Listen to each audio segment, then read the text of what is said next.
पहले लेला कोई टेम्पू वाला तब करे पतरा वाला रे पहले लेला कोई टेम्पू वाला तब करे पतरा वाला रे छोरी मजा पिलाई के मजा मारल को छोरा डीजे वाला के मजा पिलाई के मजा मारल को छोरा डीजे वाला के पहले लेला कोई टेम्पू वाला तब करे पतरा वाला रे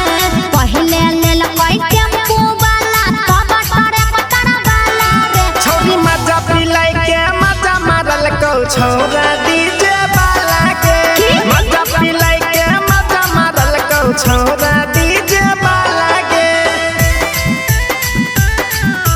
मजा पिलाई के मजा मारल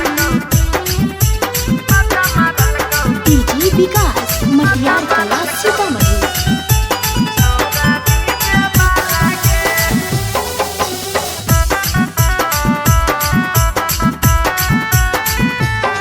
हमर दीदी के शादी में डीजे बजल कई तबे रे छड़ा उ हमरा पटल कई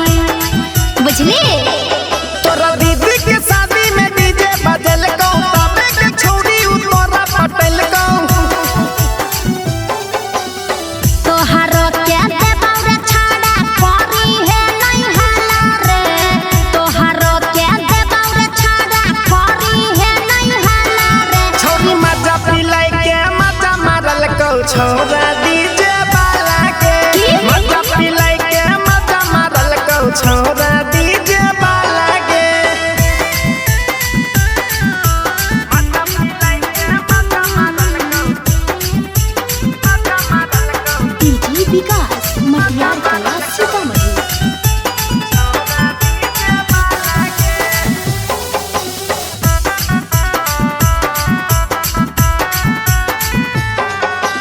करे छी छोरी तू गलत काम गे गाँव भर के छोरा झूठे बाबा नाम गे करे छी छोरी तू गलत काम गे गाँव भर के छोरा झूठे बाबा नाम गे सुनाई प्रेमी राजकुमार तू हो करे नहीं हला रे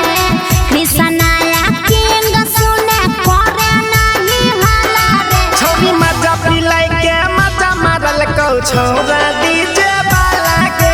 मजा पिलाई के मजा मारल को छोरा डीजे वाला के पलक रिकॉर्डिंग स्टूडियो साहेबपुर कमाल।